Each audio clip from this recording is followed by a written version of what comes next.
Hello everyone. आज हम लोग जो पोएट्री का लेसन 5 है एन एपिटाफ उसको हम लोग पढ़ेंगे।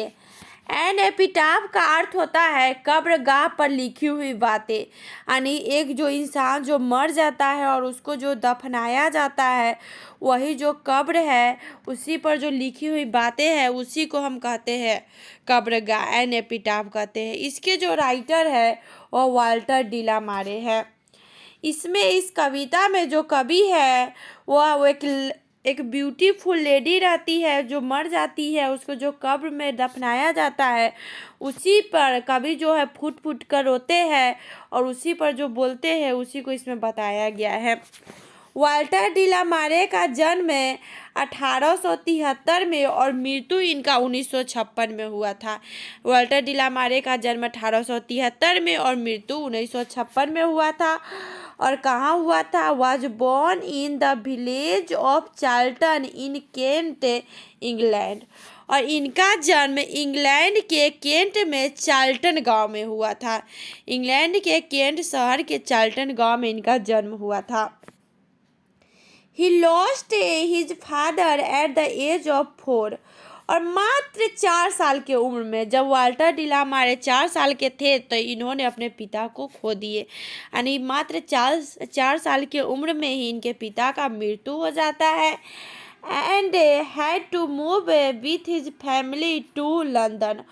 और अपने परिवार के साथ, उनके जो फैमिली रहते हैं, परिवार रहते हैं, और वो अपने परिवार के साथ उनको लंदन जाना पड़ता है, यानी मात्र 4 साल के उम्र में ही अपने ये पिता को खो दिए तब ये जो है लंदन चले जाते हैं। He is known for his sensitive concerns with the world of children and the world of the supernatural.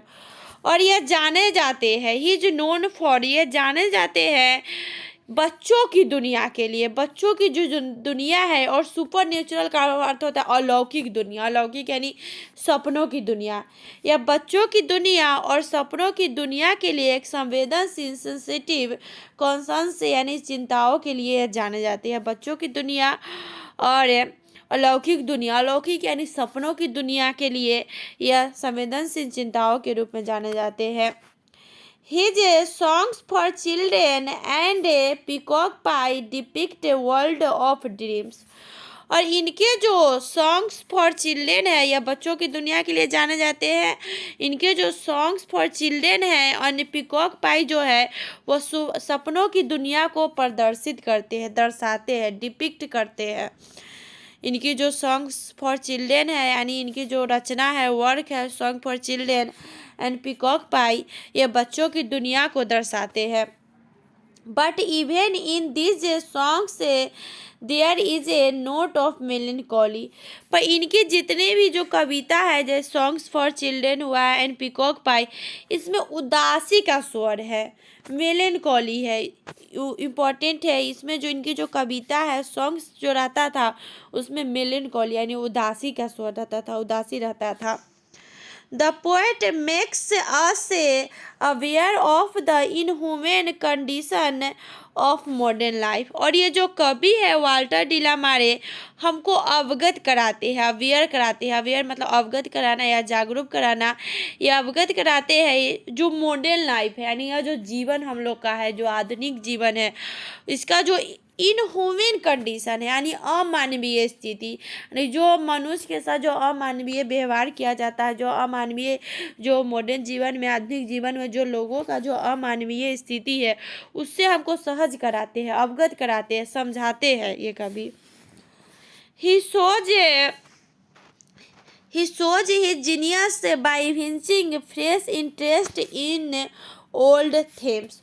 और यह पुराने रुचि में भी, पुराने विषयों में भी एक नई रुचि से अपनी प्रतिभा को दिखाते थे, यानी कोई भी जो पुराना चीज़ भी था, पुराना विषय भी होता था, उसको नई रुचि से वो देखते थे, नई इंटरेस्ट जगाते थे।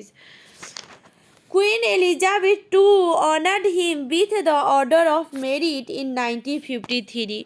और इनको यानी वाल्टर डिलामारे को क्वीन एलिजाबेथ टू ने यानी महारानी एलिजाबेथ टू ने इन्हें सम्मानित किया था ऑर्डर ऑफ मेरिट से 1953, यानी 1953 में क्वीन एलिजाबेथ टू ने इनको ऑर्डर ऑफ मेरिट से सम्मानित किया था। उसके ठीक 3 साल बाद इनका मृत्यु हो जाता है, 1956 में इनका मृत्यु हो जाता है। तो ये था वाल्टर डिलामारे का इंट्रोडक्शन। फिर से देख लीजिए कि वाल्टर डिलामारे का जन्म 1873 में और मृत्यु 1956 में हुआ था, और इनका जन्म इंग्लैंड के केंट के चार्ल्टन गांव में हुआ था, और मात्र 4 साल की उम्र में ही यह अपने पिता को खो दिए। तब इनको कहाँ जाना पड़ा? लंदन जाना पड़ा। और ये बच्चों की दुनिया और अलौकिक दुनिया यानी सपनों की दुनिया के लिए जाने जाते हैं। और इनकी जो वर्क है songs for children and peacock pie, वो सपनों की दुनिया को दर्शाती है। पर इनकी जो कविताएं रहती थी, सॉन्ग्स रहती थी, उसमें उदासी रहता था, उदासी का स्वर रहता था। यह जो कविता है हम लोगों को अवगत कराती है। यह जो मॉडर्न लाइफ है, आधुनिक जीवन है, और उसका जो अमानवीय स्थिति है, उसे कवि हम लोगों को अवगत कराते हैं। और ये नई पुराने विषयों को भी एक नई रुचि के द्वारा अपनी प्रतिभा को प्रदर्शित करते थे। और इनको 1953 में, बहुत इम्पोर्टेंट है, 1953 में इनको क्वीन एलिजाबेथ II द्वारा ऑर्डर ऑफ मेरिट से सम्मानित किया गया था। आप देखिए जो कविता है एन एपिटाफ, बहुत ही छोटा कविता है पर बहुत ही गहरा मीनिंग है, बहुत ही गहरा इसमें मीनिंग बताया गया है। एन एपिटाफ का अर्थ होता है कब्रगाह पर लिखी हुई बातें। उस एन एपिटाफ में जो कवि है वह बताते हैं कि here lies a most beautiful lady, यहाँ पड़ी हुई है एक सुंदर महिला, नारी, यानी एक महिला जो क्या है, जो मर गई और इस कब्र में पड़ी हुई है, लेटी हुई है, समाई हुई है। लाइज मतलब होता है पड़ा होना। वह सबसे सुंदर थी, मोस्ट ब्यूटीफुल लेडी थी।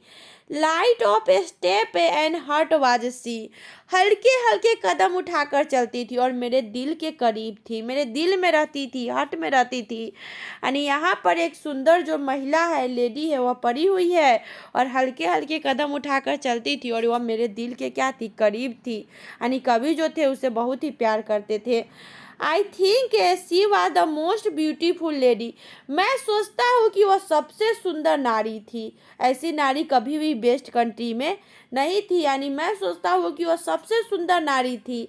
That ever was in the best country, जो कभी बेस्ट कंट्री में थी, यानी बेस्ट कंट्री की वह सबसे सुंदर महिला थी। मैं सोचता हूँ कि वह सबसे सुंदर महिला थी और वह क्या थी? हल्के हल्के कदम उठाकर चलती थी और वह मेरे दिल के करीब थी, सबसे सुंदर महिला थी। बट ब्यूटी वेनिसेज, ब्यूटी पासेज, पर कवि जो है वह जानते हैं कि ब्यूटी जो है वह क्या हो जाता है? गायब हो जाता है, वेनिसेज हो जाता है, गुजर जाता है। आप जानते हैं कि ब्यूटी जो है, सुंदरता है, वह निश्चित नहीं है। सभी का सुंदरता एक दिन क्या हो जाता है? गायब हो जाता है। इसीलिए इसमें इस कविता से हमको ये भी सीख मिलता है कि हमको सुंदरता पर घमंड नहीं करना चाहिए। कवि कहते हैं कि सुंदरता जो है वह गायब हो जाता है, वह गुजर जाता है, क्षण भंगुर है, वह गायब हो जाता है। हाउएवर रेयर इट भी, लेकिन क्या है? बहुत ही दुर्लभ है।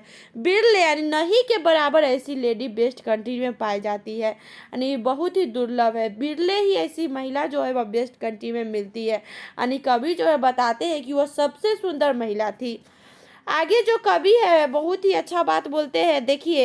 And when I crumble who will remember this lady of the best country, कभी रोते हैं, बिलखते हैं और कहते हैं कि जब मैं मर जाऊंगा, क्रम्बल का अर्थ होता है मरना, यानी जब मैं मर जाऊंगा तो कौन याद करेगा बेस्ट कंट्री की इस महिला को, नारी को।